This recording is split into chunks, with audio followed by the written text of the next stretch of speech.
Hello, Dr. Bapuji Saunke, Institute of Engineering and Technology, Kolhapur, welcomes you to e-learning platform. This is Science and Humanities Department. In the today's session, we will discuss the course Applied Science Chemistry, and myself, Miss N.S. Patil, will conduct this session. In the today's session, we will discuss the concept of properties of metals from the topic metals, alloys, cement and refractory materials. म्हणजे आजच्या सेशनमध्ये काय करायचं आहे आपल्याला, we have to discuss the different properties of metals. मेटल्सच्या properties काय करायच्या आहेत, डिस्कस करायच्या आहेत. मेटल्स म्हणजे काय, धातू. धातूंच्या प्रॉपर्टीज कुठल्या आहेत ते आपल्याला डिस्कस करायचं आहे. First one is the hardness. Hardness is the ability of metal to resist the wear और ॲब्राजन अँड पेनिट्रेशन. बघा, मेटल्स जनरली काय असतात, हार्ड असतात आपण म्हणतो. काही त्याला एक्सेप्शन्स पण आहेत. त्याच्यामध्ये गोल्ड असेल, सिल्वर असेल, हे थोडेसे काय असतात, प्युअर कंडिशनमध्ये सॉफ्ट मेटल्स असतात. पण ऑल अदर मेटल्स, आयर्नसारखे मेटल्स आपण कन्सिडर केलं तर हार्डनेस, आयर्नसारखे मेटल्स काय आहेत, हार्ड आहेत. मग हार्डनेस म्हणजे काय, तर hardness is the ability of metal to resist the wear or abrasion and penetration. म्हणजे काय होतं, या मेटल हार्ड असल्यामुळं ते काय करू शकतात, they resist the wear and abrasion. म्हणजे ते त्यांची झीज होत नाही. लक्षात आलं का, मेटलची लगेच काय होत नाही, फ्रिक्शनमुळं असेल तर त्यांची लगेच काय होत नाही, झीज होत नाही. अँड पेनिट्रेशन, पेनिट्रेशन म्हणजे काय, एखादी वस्तू आपण त्यांच्या आरपार इझिली काय करू शकत नाही, पास करू शकत नाही. पेनिट्रेट करणं म्हणजे सपोज तुम्ही आयनची शीट घेतली आणि एखादा नेल जरी तुम्हाला त्या आयनच्या शीटमधून पास करावा म्हणजे पास करायचा म्हणलं तर आपण त्याला काय करू शकत नाही, इझिली पेनिट्रेट करू शकत नाही.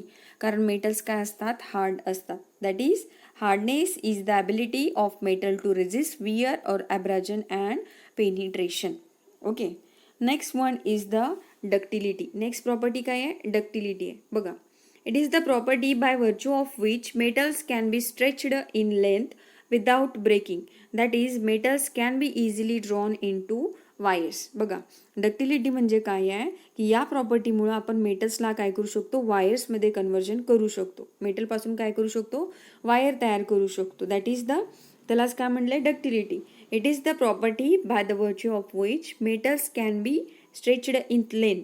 म्हणजे मेटलला स्ट्रेच केल्यानंतर, आपण त्यांना ताणल्यानंतर काय करू शकतो, त्यांच्यापासून वायर्स तयार करू शकतो. ओके, आणि मग हे वायर्स आपण काय करू, तयार करत असताना तो मेटल काय होत नाही, ब्रेक होत नाही. विदाऊट ब्रेकिंग मेटलपासून आपण काय करू शकतो, वायर तयार करू शकतो. त्या प्रॉपर्टीला काय म्हणायचं, ductility. That is metals can B easily drawn in to wires. म्हणजे मेटल्स आपण वायरमध्ये इझिली कन्व्हर्जन करू शकतो. आता फॉर एक्झाम्पल इथे तुम्हाला कॉपर, मेटल कॉपरचा पीस दिसतोय आणि इथं काय आहे बघा, कॉपरची वायर. म्हणजे आपण स्पेशल मशीनच्या साहाय्याने जेव्हा कॉपर मेटलला काय करणार आहे, स्ट्रेच करणार आहे, त्यावेळी आपल्याला त्याच्यापासून काय मिळणार आहे, कॉपरची वायर. असं आपण वेगवेगळ्या मेटल्सपासून त्यांच्या वायर्स काय करू शकतो, तयार करू शकतो. म्हणजेच मेटल्सपासून वायर्स तयार करण्याची ही जी प्रॉपर्टी आहे त्याला काय म्हणायचं, ductility. Now we will see the malleability. It is the property by virtue of which metals can be hammered into shapes without cracking, okay, or rolled into thin sheets without breaking. म्हणजे मेटलला आपण कुठल्याही शेपमध्ये काय करू शकतो, कुठलाही shape मेटलला देऊ शकतो. ओके, किंवा त्याला आपण त्याच्यापासून थिन शीट्स, पातळ पत्रे सुद्धा तयार करू शकतो बाय सिम्पली हॅमरिंग. म्हणजे त्याच्यावरती आपण हॅमरिंग केलं, बडवलं, ठोकून काय करू शकतो, मेटलला आपण त्याच्यापासून थिन शीट्स, पातळ पत्रे तयार करू शकतो, किंवा त्याला कुठलाही शेप आपण काय करू शकतो, देऊ शकतो. त्या प्रॉपर्टीला काय म्हणायचं, मॅलिबिलिटी. ओके, आता इथे तुम्हाला दिसते बघा, गोल्डचं आपण एक्झाम्पल दिलंय. तर हा जो गोल्डचा मेटल आहे, गोल्ड मेटल, त्याच्यावरती हॅमरच्या साहाय्याने बडवल्यानंतर आपण त्याला एका प्लेन कॉईनच्या शेपमध्ये काय केले, कन्वर्ट केले. म्हणजे कुठल्याही मेटल्सना आपण काय करू शकतो, डिझायर्ड शेप देऊ शकतो बाय सिम्पली हॅमरिंग. ओके, आणि त्या प्रॉपर्टीला काय म्हणायचं, मॅलिएबिलिटी. म्हणजे मेटल्सपासून थिन शीट्स तयार करण्याची जी काय प्रॉपर्टी आहे त्याला काय म्हणायचं, malleability. Gold, silver, platinum, aluminium, copper are most malleable. म्हणजे यांच्यापासून आपण काय करू शकतो, इझिली थिन शीट्स तयार करू शकतो, किंवा त्यांना इझिली आपण कुठलाही शेप काय करू शकतो, देऊ शकतो. म्हणून त्यांना काय म्हटलं, they are most malleable. Now will see the toughness. The property of metal to resist repeated shocks or vibrations without breaking is known as toughness. बघा मेटल्स काय असतात, टफ असतात, म्हणजे ते काय करू शकतात, कंटिन्युअसली काय करू शकतात, रिपीटेड कंटिन्युअस शॉक्स किंवा व्हायब्रेशन्स, काही धक्के असतात ते काय करू शकतात, सहन करू शकतात. आता एखादा मेटल असेल त्याच्यावरती आपण कशाने तरी बडवलं तर तो मेटल इझिली काय होत नाही, ब्रेक होत नाही, म्हणजेच तो काय करू शकतो, रिपीटेड शॉक्स किंवा व्हायब्रेशन्स काय करू शकतो, टॉलरेट करू शकतो. Okay, without breaking. आणि त्या प्रॉपर्टीला काय म्हणायचं, टफनेस. आता आपण बिल्डिंग कन्स्ट्रक्ट करत असताना त्याच्यामध्ये आपण आयर्नचे पिलर्स वापरतो. ओके, कारण त्यांच्याकडे सुद्धा प्रॉपर्टी काय आहे, they resist the repeated shocks and vibrations. ते काय करू शकतात, रिपीटेड शॉक्स आणि व्हायब्रेशन्स ना रेजिस्ट करू शकतात, अपोज करू शकतात, म्हणून आपण तिथं काय वापरतो, आयर्न वापरतो. Next one is a tensile strength. The ability of metal to carry load without breaking is known as tensile strength. म्हणजे मेटलची लोड कॅरी करण्याची जी क्षमता आहे त्या क्षमतेला काय म्हणायचं, टेन्साइल स्ट्रेंथ.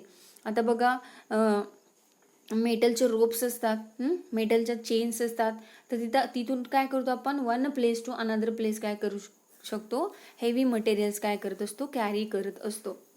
मग मेटलची ही जी लोड कॅरी करण्याची क्षमता आहे, म्हणजे हायेस्ट लोड मेटल किती कॅरी करू शकतो, त्या स्ट्रेंथला काय म्हणायचं, tensile strength. Okay, the ability of metal to carry load without breaking, that is known as tensile strength.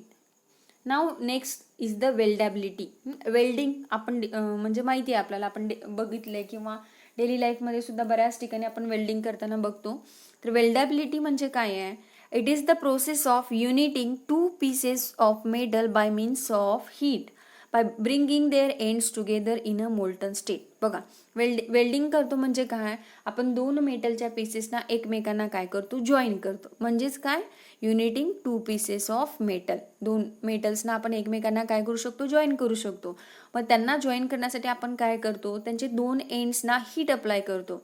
Heat apply केल्यानंतर तो मेटल काय होतो, थोडासा सॉफ्ट होतो, थोडासा मेल्ट होतो, आणि मेल्ट झाल्यानंतर आपण त्या दोन मेटल्सना एकत्र काय करू शकतो, स्टिक करू शकतो, बाइंड करू शकतो. लक्षात आलं का, म्हणजे ही जी प्रॉपर्टी आहे की ज्या प्रॉपर्टीने आपण काय करू शकतो, two pieces of metals can be join together by application of heat, and that is known as weldability. Okay, next one is the castability. Casting म्हणजे काय, तर आपण काय करू शकतो, मेटलला मोल्डचा डिझायर्ड शेप देऊ शकतो. म्हणजे मोल्टन मेटलला आपण एखाद्या मोल्डमध्ये ओतलं, साच्यामध्ये ओतलं, तर त्या मेटलला त्या मोल्डचा शेप प्राप्त होतो, त्यालाच काय म्हणायचं, कास्टॅबिलिटी. बघा, it is the ability of molten metal to take exact dimensions of the mould. बघा, म्हणजे मोल्टन मेटल काय करू शकतो, ज्या साच्यामध्ये ओतलंय त्याचे एक्झॅक्ट डायमेन्शन्स तो काय करू शकतो, कॅप्चर करू शकतो, त्या प्रॉपर्टीला काय म्हणायचं, कास्टॅबिलिटी. ह्याचं मोस्ट कॉमन एक्झाम्पल आपण बघू शकतो, कॉइन्स. आपण वेगवेगळे कॉइन्स यूज करतो आणि कॉइन्सवरती नंबरिंग सुद्धा असतं, इम्प्रेशन्स असतं. ओके, मग त्यांच्यामध्ये काय आहे, कास्टॅबिलिटी असल्यामुळं ते काय करतात, एक्झॅक्ट डायमेन्शन्स घेतात मोल्डचे. लक्षात आलं का, म्हणजे मोल्ड जसा आहे तसा ॲज इट इज त्या मेटलला काय होणार आहे, शेप प्राप्त होणार आहे, आणि या प्रॉपर्टीला काय म्हणायचं, castability. Now next one is a stiffness. It is the ability, stiff म्हणजे काय, कठीण. ओके, मग स्टिफनेस म्हणजे काय ते आपण बघूया. It is the ability of metal to resist deformation in response to an applied force. बघा, म्हणजे आपण एखाद्या मटेरियलला फोर्स अप्लाय केले की त्याचं डिफॉर्मेशन होऊ शकतं. ओके, डिफॉर्मेशन त्याचं फॉर्म, स्वरूप काय होणं, चेंज होणं. ओके, मग मेटलला जर आपण फोर्स अप्लाय केला तर त्याचं डिफॉर्मेशन इझिली होत नाही, म्हणजे त्याचा फॉर्म, त्याचा शेप जो आहे तो इझिली काय होत नाही, चेंज होत नाही, आणि त्या प्रॉपर्टीला काय म्हणायचं, stiffness. Okay, that is it is the ability of metal to resist the deformation in response to an applied force. Now next one is a refractoriness. It is the property of metal due to which they are extraordinary resistant to the heat. बघा, metals काय आहेत, resistant to the heat आहेत. बघा, heat म्हणजे heat apply केल्यानंतर लगेच metal काय होत नाही, मेल्ट होत नाही, लगेच त्याचं लिक्विडमध्ये कन्वर्ट होत नाही, कारण मेटल्सचे मेल्टिंग पॉईंट, बॉइलिंग पॉईंट काय असतात, हाय असतात. ओके, म्हणून आपण त्यांना काय करू शकतो, हाय टेम्परेचरला सुद्धा वापरू शकतो. मग ही जी प्रॉपर्टी आहे त्याला काय म्हणायचं, refractoriness. That is it is the property of metal due to which they are extraordinary resistant to the heat. हीटला काय आहेत ते रेजिस्टंट करतात, अपोज करतात. लक्षात आलं का? म्हणजे हीट त्यांच्यातून पास होते, पण हीटमुळं ते लगेच काय होत नाही, मेल्ट होत नाहीत. कारण का? त्यांचे मेल्टिंग पॉईंट, बॉइलिंग पॉईंट्स काय असतात, हाय असतात. ओके. आणि त्याच प्रॉपर्टीला काय म्हणले, refractoriness. Now next property is the specific gravity. It is the ratio of density of metal to the density of water at a specified temperature. Specific gravity कशी major केली जाते? स्पेसिफिक ग्रॅव्हिटी म्हणजे काय आहे? रेशो आहे. कशाचा ratio? Density of metal to the density of water. म्हणजे आपल्याला ज्या पर्टिक्युलर मेटलची स्पेसिफिक ग्रॅव्हिटी फाइंड आउट करायची आहे, त्या मेटलची density divided by density of water. ह्याचं जे आपल्याला आन्सर मिळणार आहे ते म्हणजे काय? Specific gravity. आणि डेन्सिटी आपण कसं फाइंड आउट करतो? Mass upon volume. म्हणजे density of metal upon density of water is nothing but the specific gravity. Density of metal to the density of water, it gives us specific gravity of that particular metal. मग specific ग्रॅव्हिटीचा वापर कशासाठी होतो? तर specific ग्रॅव्हिटीवरून आपण तो metal कितपत heavy आहे का तो मेटल लाईट आहे हे काय करू शकतो, सांगू शकतो. ज्या मेटलची स्पेसिफिक ग्रॅव्हिटी जास्त असते ते काय असतात, हेवी असतात. आणि स्पेसिफिक ग्रॅव्हिटी ज्यांची कमी असते ते काय असतात, लाईट इन वेट असतात. फॉर एक्झाम्पल ॲल्युमिनियम बघा कसं आहे, लाईट इन वेट आहे. आणि ते जर आपण आयर्नने कन्सिडर केलं तर तो कसा आहे, हेवी आहे. म्हणजे स्पेसिफिक ग्रॅव्हिटीवरून आपण सांगतो की तो मेटल लाईट आहे की हेवी आहे. Now we will discuss the next property is the fatigue. Fatigue is the weakening of metal caused by repeatedly applied loads. Fatigue म्हणजे वीक होतो मेटल. काही वेळेला आपण काय करतो, जेव्हा एखादा मेटल आपण कंटिन्युअस लोड अप्लाय करतो त्यावेळी तो मेटल काय होत जातो, वीक होत जातो. त्याला काय म्हणायचं, फटिग म्हणायचं. ओके. आणि फटिग रेजिस्टन्स म्हणजे काय? The ability of metal to resist progressive and localize structural damage that occurs when subjected to the cyclic load. मग काही मेटल्स काय करतात, फटिगला अपोज करतात. म्हणजे त्यांच्यावरती आपण कितीही प्रमाणात किंवा कंटिन्युअस प्रोग्रेसिव्हली आपण काय केलं, लोड अप्लाय केलं तरी त्यांच्या स्ट्रक्चरमध्ये काहीही डॅमेज होत नाही. म्हणजे ते काय होत नाहीत, वीक होत नाहीत, ब्रेक होत नाही. त्या प्रॉपर्टीला काय म्हणायचं, फटिग रेजिस्टन्स. ओके. बघा आता आपण वायर्स बघितले तर वायर्सवरती काय करतो, लोड अप्लाय करतो. मग प्रमाणापेक्षा जास्त आपण लोड कंटिन्युअसली अप्लाय करत गेलं तर ती वायर काय होणार आहे, ती डॅमेज होत जाणार आहे, थिन होत जाणार आहे आणि एका कंडिशनला ती काय होणार आहे, ब्रेक होणार आहे. ह्याला काय म्हणायचं, फटिग. म्हणजे ती पहिल्यांदा वीक झाली आणि नंतर ब्रेक झाली. पण मोस्ट ऑफ द मेटल्स काय असतात, फटिग रेजिस्टन्स असतात. म्हणजे ते काय असत नाहीत, इझिली लगेच काय होत नाहीत, ब्रेक होत नाही. Now we will see the next property that is specific heat. The ability of substance to absorb or release the energy is known as specific heat. म्हणजे एखादं मटेरियल हीट ॲब्सॉर्ब करू शकतं किंवा हीट काय करू शकतं, रिलीज करू शकतं, बाहेर टाकू शकतं किंवा बाहेरच्या मीडियममधून स्वतः आतमध्ये घेऊ शकतं, ॲब्सॉर्ब करू शकतं. त्याला काय म्हणायचं, specific heat. If the substance absorb the energy easily then it is said to have low specific heat. म्हणजे एखादं मटेरियल हीट लगेच पटकन ॲब्सॉर्ब करत असेल तर त्याला काय म्हणायचं, त्याची स्पेसिफिक हीट काय आहे, कमी आहे. म्हणजे जे मटेरियल लगेच तापतं, पण हीट अप्लाय केल्यानंतर लगेच तापतं, तर त्याला काय म्हणायचं, त्याची स्पेसिफिक हीट कमी आहे. म्हणजे तो पटकन हीट ॲब्सॉर्ब करू शकतो. ओके. आणि जे मटेरियल्स पटकन हीट ॲब्सॉर्ब करत नाहीत म्हणजे त्यांची स्पेसिफिक हीट काय असणार आहे, जास्त असणार आहे.